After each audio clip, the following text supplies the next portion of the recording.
Okay, ये मैं expect बिल्कुल भी नहीं कर रहा था। अगर मैं तुमसे एक नॉर्मल सवाल पूछूं कि पंचायत नाम सुन के तुम सीरीज से क्या एक्सपेक्ट कर सकते हो, तो सबसे पहली बात तो मन में आएगी कि यार वो गांव वाली फीलिंग, थोड़ी बहुत स्वदेश टाइप फीलिंग, फिर इंटरपर्सनल रिलेशनशिप्स, वो एकदम भाईचारे जैसे रिलेशनशिप्स, फिर थोड़ा बहुत यहाँ वहाँ का पॉलिटिक्स, 30 to 35 मिनट्स के 7 to 8 एपिसोड जिसमें हमें काफ़ी सारी होलसम एपिसोड देखने को मिलते हैं, काफ़ी ग्राउंडेड स्टोरी देखने को मिलती है। ग्राउंडेड स्टोरी, हाँ, ये काफ़ी इंपॉर्टेंट है, और एकदम वही होमली एटमॉस्फेयर आप एक्सपेक्ट कर सकते हो, राइट। लेकिन अब अगर मैं बोलूँ कि जिस तरीके से सीजन 2 की एंड हुई थी और जिस तरीके से हमें सीजन 3 का ट्रेलर देखने को मिला था, उससे तो ये बात साफ पता चल रही थी कि सीजन 3 में थोड़ी बहुत चीज़ें सीरियस होने वाली है और ज़्यादा करके चीज़ें पॉलिटिक्स के अराउंड घूमने वाली है, और मेनली पॉलिटिक्स बिटवीन हमारा ब्रिजभूषण वाला कैरेक्टर, फिर उसके बाद प्रधान जी और उसके बाद एमएलए, इन तीनों लोगों के बीच में ही ज़्यादा करके अनबन रहेगी पॉलिटिक्स के बारे में, पावर के बारे में। और हाँ, यही सारे तुम चीज़ें देख सकते हो इस सीरीज़ में भी, लेकिन यहाँ पे एक ट्विस्ट है। ये सारी चीज़ें हमें देखने को मिलती है 8 में से 7 एपिसोड्स में,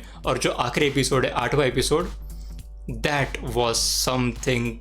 अलग, बहुत ही ज़्यादा कुछ अलग चीज़ हो गई थी उसमें। मैं उसके बारे में इस वीडियो के आखिर में बात करूंगा, जहाँ पे हम थोड़ा सा स्पॉइलर वाले सेक्शन में बात करेंगे। डोंट वरी, मैं पहले नोटिफाई कर दूंगा जिसकी वजह से तुम्हें कोई स्पॉइलर नहीं मिलेगा। लेकिन सीधा बात करते हैं थर्ड सीजन के बारे में। तो जैसे कि मैंने अभी बोला कि 8 में से 7 एपिसोड्स तक आपको लगेगा कि वही सारी नॉर्मल सी स्टोरी चल रही है जो हमें पहले 2 एपिसोड से देख के जा रही है, वैसे ही सारी वाइब्स हमें देखने को मिलती है। लेकिन हाँ, बेशक थोड़े बहुत सीरियस मामला हो जाता है, थोड़े बहुत सीरियस पॉलिटिक्स में हम घुस जाते हैं, एंड दैट्स ऑल फाइन। लेकिन 8वें एपिसोड में जाके पूरी ही तरीके से चीज़ें चेंज होती है। लेकिन मैं तुम्हें कहना चाहूँगा, अब देखो, पंचायत एक ऐसी सीरीज है जो जानी जाती है उनके एकदम ग्राउंडेड स्ट्रक्चर के लिए, लेकिन कहीं ना कहीं पे तो भी पंचायत को भी मैच्योर होना ही पड़ने वाला था आगे जाने के बाद। And let me tell you, it is a very very bold decision. लेकिन बात ऐसी है कि जिस सीरियस नोट पे सीजन 3 का एंड किया है, उसी सीरियस नोट को क्या वो सीजन 4 में भी पूरा कंटिन्यू रखेंगे, या फिर जो हमारा रूटेड स्टोरी वाला जो स्ट्रक्चर है जो पंचायत को इतना ज़्यादा फेमस बनाता है, और जो होमली सा मैनर, जो हमारे गाँव वाली फीलिंग को एकदम रियलिस्टिकली रॉ तरीके से दिखा के, जो सारे इनोसेंस बना के उन्होंने सारी ऑडियंस बनाई थी, तो आई थिंक कि वो सारा फ्लेवर डेफिनेटली सीजन 4 में भी कंटिन्यू होगा।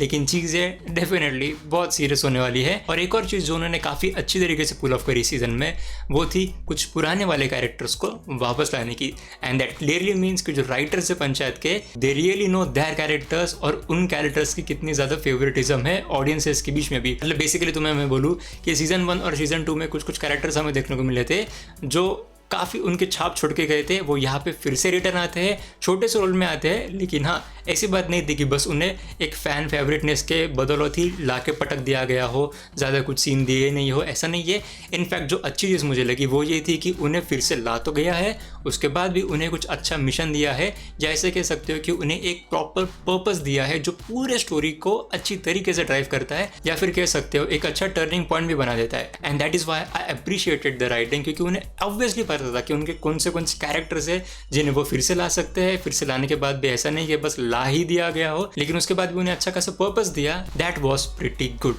और बाकी मैं कहना चाहूँगा कि सीजन 3 पूरा का पूरा पॉलिटिक्स पे ही डिपेंडेंट है, या फिर सिंपल भाषा में ऐसा कह सकते हो कि नेक्स्ट प्रधान जो भी बनेगा, तो उसके लिए ये एक ऑडिशन था लोगों का, जो है वो भरोसा जीतने के लिए, जो बाकी सारी जनता है पूरे गांव की, उनका भरोसा जीतने के लिए। और उसके लिए मतलब ऐसा क्रिकेट का ही गेम हो गया था कि कभी एक टीम जीत रही है तो कभी दूसरी टीम जीत रही है, एकदम T20 वाला मैच था, unlike the IPL final obviously. और बाकी सीजन 2 के भी कुछ कुछ चीज़ों को उन्होंने यहाँ पे कैरी फॉरवर्ड करके उन्हें काफ़ी अच्छी तरीके से एक ट्रांजिशन दिया है। जैसे कि प्रहलाद के बेटे की मौत हो गई थी, बेटा उनका शहीद हो गया था, वो हमने देखा था सीजन 2 के एंड में। तो ऑब्वियसली सीजन 3 में हमें उन्हें ग्रीव करते हुए देख सकते हैं, और कैसे दुनिया आजू बाजू में पलटी है उनके वजह से, उनके बाकी दोस्तों की भी, वो भी हम देख सकते हैं। उसके बाद भी जिस तरीके से हमने देखा था कि सीजन 2 के एंड में जो हमारे सचिव दी थे, उनका MLA ने ट्रांसफर कर दिया गया था, तो उसको भी कैसे बाकी सारे लोगों की लाइफ इफेक्ट होती है और कैसे उनकी भी लाइफ इफेक्ट होती है, वो सारी चीज़ें भी हमें देखने को मिले। और जैसे कि मैंने कुछ कुछ चीज़ें प्रेडिक्ट करी थी ये ट्रेलर ब्रेकडाउन में, उसमें से कुछ कुछ चीज़ें भी सही होती हुई दिखाई दी। लेकिन एक बात जो थी वो थी कि जब भी इनके सारे मीटिंग्स होते थे, तो मीटिंग्स में जो भी सामने मेंबर्स बैठते थे,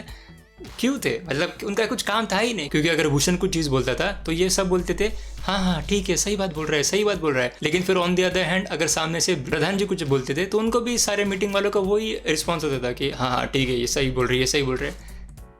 क्या कुछ तो उनका खुद का इनपुट दो। मतलब वो मुझे थोड़ा ये लगा कि यार वो खुद से कुछ इनपुट दे ही नहीं रहे, बस जो जो कह रहा है उसको बस हाँ कह रहा है, दैट्स इट। बाकी अगर मैं ओवरऑल बात करूँ तो देखो, पहले 7 एपिसोड्स तक तो एकदम नॉर्मल से अपना नॉर्मल पंचायती देखने को मिलता है, लेकिन उसमें भी थोड़ा बहुत हाइटेंड पॉलिटिक्स देखने को मिलता है, जो कि अच्छी बात थी। थोड़ा सा मैच्योर स्टोरी लाइन की तरफ हम जाते हैं, लेकिन एकदम 8वें एपिसोड में तो सारी की सारी चीज़ें एकदम से चेंज हो जाती है, मतलब काफ़ी ज़्यादा सीरियस हो जाती है। मतलब बहुत ज़्यादा सीरियस हो जाती है, मिर्ज़ापुर लेवल सीरियस हो जाती है। अभी डेफिनेटली देखना काफ़ी इंटरेस्टिंग होगा कि सीज़न 4 में वो किस तरीके से इस सीरियसनेस के साथ डील करते हैं, क्योंकि ऑडियंस को तो ज़्यादा करके वही पंचायत से तो वही वो एक्सपेक्ट करते हैं कि एकदम ग्राउंडेड गाँव वाली स्टोरी हमें देखने को मिले। तो आई होप कि सीज़न 4 में ये उनके जो पूरी इंटीग्रल कोर है पूरी सीरीज़ का, जिसके बारे में सीरीज़ फेमस भी है, तो उस चीज़ को वो पूरी तरीके से अच्छी तरीके से पकड़ के लेके जाए और उसमें जो पूरी सीरियसनेस के साथ सीज़न 3 का एंड किया है वो सीरियसनेस छिड़कते छिड़कते सीज़न 4 को भी अच्छी तरीके से बना दे। अब मैं बात करूंगा स्पॉयलर्स के बारे में, जो हमारे 8वें एपिसोड के लिए स्पॉयलर्स था। तो अगर आपने नहीं देखा है तो आप इस वीडियो को यहाँ पे छोड़ सकते हो।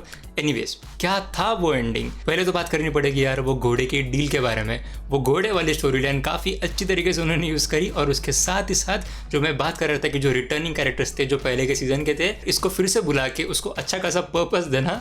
That was pretty good. लेकिन जिस तरीके से चीज़ें एकदम ज़्यादा हीटअप हो गई जब एमएलए को पता चलता है कि यार वो घोड़ा तो गाँव में चले गया फुलेरा में,